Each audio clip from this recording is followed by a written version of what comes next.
अस्तित्व आप ही ने हमें दिया है, कर्तव्य बोध भी आप ही हमें दो।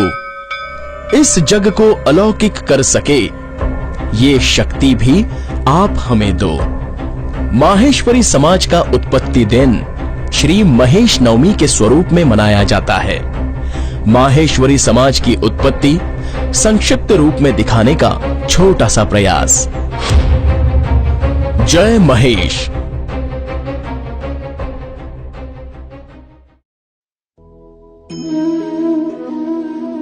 गांव खड़ेला में खड़गलसेन राजा राज्य करता था।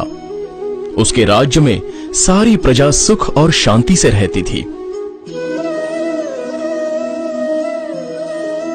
राजा धर्मावतार और प्रजा प्रेमी था, परंतु राजा को कोई पुत्र नहीं था। इसलिए राजा और रानी चिंतित रहते थे। राजा ने मंत्रियों से परामर्श कर पुत्रेष्ठ यज्ञ करवाया। राजा ने श्रद्धापूर्वक यज्ञ करवाकर ऋषियों से आशीर्वाद व वरदान मांगा। ऋषियों ने वरदान दिया और साथ साथ ये भी कहा कि तुम्हें जो पुत्र होगा वो बहुत ही पराक्रमी होगा, वो चक्रवर्ती राजा होगा, परंतु 16 वर्ष की अवस्था तक उसे उत्तर दिशा की ओर न जाने देना। राजा ने यह स्वीकार किया। राजा की 24 रानियां थीं। समय पाकर उनमें पंचावती रानी गर्भवती हुई और पुत्र को जन्म दिया। राजा ने पुत्रोत्सव बहुत ही हर्षोल्लास से मनाया। ज्योतिषियों ने राजकुमार का नाम सुजान कुंवर रखा। सुजान कुंवर बहुत ही प्रखर बुद्धि व समझदार निकला। थोड़े समय में वो विद्या व शस्त्र विद्या में आगे बढ़ने लगा। दैव योग से मुनि खड़ेला नगर में आए और सुजान कुंवर उनके उपदेश से प्रभावित हो गया और धर्म की दीक्षा ग्रहण कर ली और राज्य भर में धर्म का प्रचार आरंभ कर दिया। एक दिन राजकुमार 72 उमरावों को साथ लेकर शिकार खेलने के लिए जंगल में गया और वहां उसने उमरावों से कहा कि आज हमें उत्तर दिशा की ओर चलना है। सूर्य कुंड के पास जाकर राजकुमार ने देखा यहां तो 6 ऋषि यज्ञ कर रहे हैं, वेद ध्वनि बोल रहे हैं। ये देखते ही सुजान कुंवर आग बबूला हो गया और क्रोधित होकर कहने लगा कि इस ओर मुनि यज्ञ करते हैं, इसलिए पिताजी ने मुझे इधर आने से रोक रखा था, मुझे भुलाव दिया जा रहा था। उसी समय उसने उमरावों को आदेश दिया, यज्ञ विध्वंस कर दो और ये यज्ञ सामग्री नष्ट कर दो। उमरावों ने आदेश पाते ही ऋषियों को घेर लिया और यज्ञ विध्वंस करने लगे। ऋषि भी क्रोध में आ गए और उन्होंने श्राप दिया कि सब पत्थरवत हो जाओ।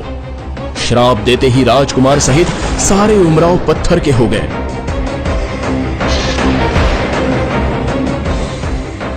जब ये समाचार राजा खड़गलसेन ने सुना तो अपने प्राण तज दिए।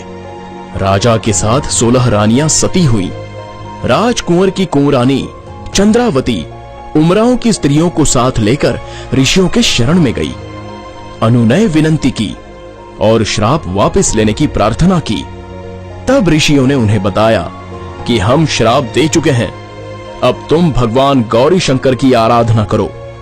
यहां निकट ही एक गुफा है जिसमें जाकर भगवान महेश का अष्टाक्षर मंत्र का जाप करो। भगवान की कृपा से वो पुनः शुद्ध बुद्धि वाले व चेतन हो जाएंगे। राजकुमारानी सारी स्त्रियों सहित गुफा में जाकर तपस्या करने लगी। दत्तचित्त से तपस्या में लीन हो गई। भगवान महेश उनकी तपस्या से प्रसन्न होकर वहां पधारे। झट पार्वती जी ने भगवान शंकर से इन जड़वत हुई मूर्तियों के बारे में चर्चा आरंभ की तो राजकुमारी ने आकर पार्वती जी के चरणों में प्रणाम किया। पार्वती जी ने आशीर्वाद दिया, सौभाग्यवती हो, धन पुत्रों से परिपूर्ण हो, तुम्हारे पतियों का सुख देखो। इस पर राजकुमारानी ने कहा, माता, हमारे पतिदेव तो ऋषियों के श्राप से पत्थरवत हो गए हैं, अतः आप इनका श्राप मोचन करो। पार्वती जी ने भगवान महेश जी से प्रार्थना की कि महाराज इनका श्राप मोचन करें, इन्हें मोह निद्रा से मुक्त कर चेतना में लाइए। इस परम भगवान ने उन्हें चेतन कर दिया।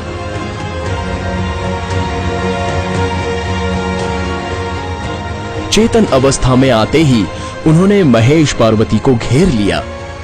इस पर भगवान महेश ने कहा कि क्षमावान बनो और क्षत्रित्व छोड़कर वैश्य वर्ण धारण करो। उमराव ने स्वीकार किया, परंतु हाथों से हथियार नहीं छूटे। इस पर भगवान महेश ने कहा, सूर्य कुंड में स्नान करो। फिर सब ने सूर्य कुंड में स्नान किया। तब उनके हथियार पानी में गल गए। उस दिन से इस कुंड का नाम लोहागल, लोहागर हो गया। स्नान कर भगवान महेश की प्रार्थना करने लगे। भगवान महेश ने कहा कि आज से तुम्हारी जाति पर मेरी छाप रहेगी, यानी तुम माहेश्वरी कहलाओगे और तुम व्यापार कर इसी में फूलोगे फलोगे। उस दिन ज्येष्ठ शुद्ध नवमी थी, इसलिए माहेश्वरी समाज उत्पत्ति दिन श्री महेश नवमी उत्सव स्वरूप में मनाया जाता है। जय महेश।